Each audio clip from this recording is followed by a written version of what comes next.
Olá, sejam todos muito bem-vindos. Nós falaremos sobre cultura organizacional, mais especificamente sobre cultura de time de alta performance. O que é necessário para que os times possam funcionar de uma maneira tranquila? O que a cultura precisa prover?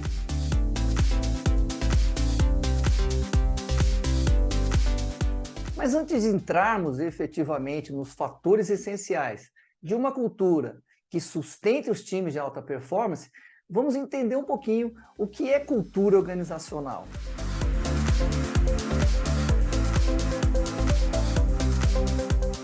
A cultura organizacional se refere às crenças, aos valores, aos comportamentos, às práticas, ou seja, a forma de agir compartilhada pelas pessoas dentro de uma organização.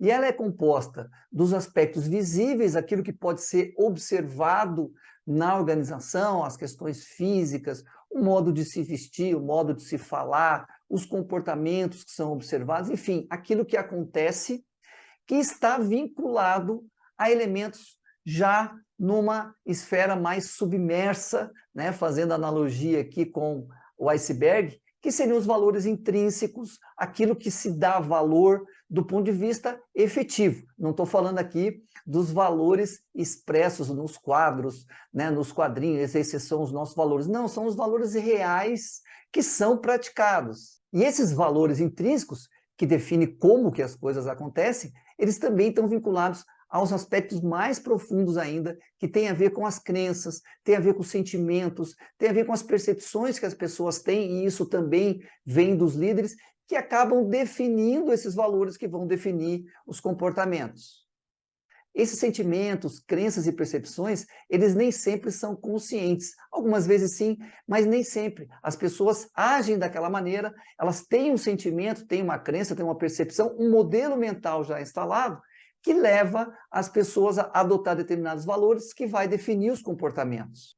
É por isso que muitas vezes existe uma certa dificuldade de entender quais as influências da cultura, porque elas estão inconscientes, elas estão tão enraizadas que as pessoas nem percebem que agem daquela maneira e por que agem daquela maneira.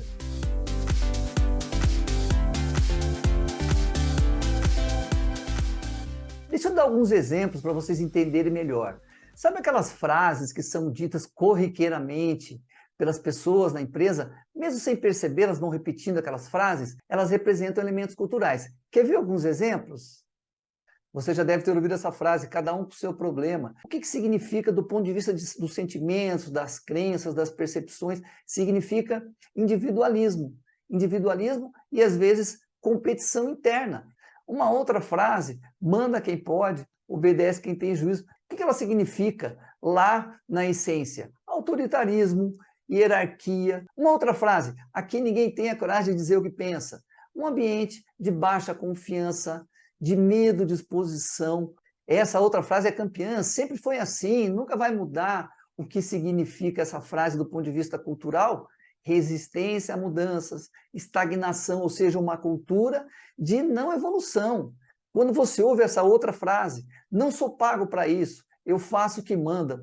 O que isso significa do ponto de vista cultural? Significa profissionais limitados, sem iniciativa, acomodados. Se fôssemos interpretar alguns elementos culturais do ponto de vista dessas frases e desses sentimentos, nós chegaríamos à conclusão de que essa empresa provavelmente deve ter um modelo de gestão tradicional, uma estratégia de manter o status quo, objetivos de ser igual à média, uma filosofia de que mudança significa risco, um modelo de liderança autocrática.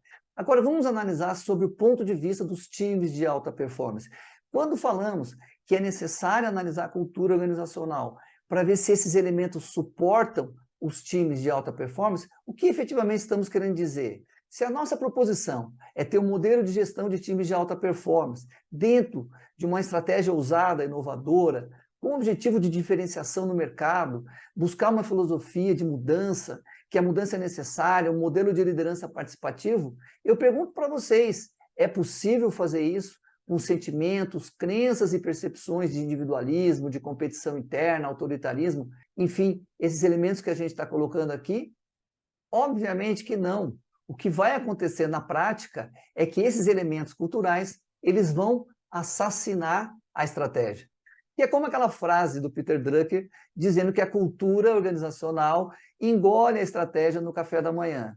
É isso que acontece. São forças profundas da cultura que vão impedir que as mudanças possam acontecer. Então, o que temos que fazer é exatamente o contrário. É não deixar que a cultura mude a estratégia, e sim que a estratégia também considere os elementos da cultura. Agora sim, com esses elementos culturais, nós podemos ter uma base para implantação de times de alta performance. Crença nas pessoas da equipe, cultura, faça o seu melhor, espírito coletivo, alto nível de exigência, reconhecimento, recompensa e celebração. Até arrisquei já trazer algumas frases que representam esses elementos culturais. Por exemplo, ouvimos as pessoas porque acreditamos nelas. Aqui sempre fazemos o nosso melhor. Juntos somos mais fortes. Metas ousadas para equipes excepcionais. Reconhecemos o esforço e comemoramos as vitórias. Um detalhe, essas frases têm que ser faladas com verdade. As pessoas têm que acreditar naquilo que estão falando. Não adianta só colocar as frases de uma maneira retórica, sem que se acredite nelas, porque aí elas não terão efeito. Esse pano de fundo, ele tem que estar presente em todas as reflexões. Eu até faço um convite para você fazer essa reflexão.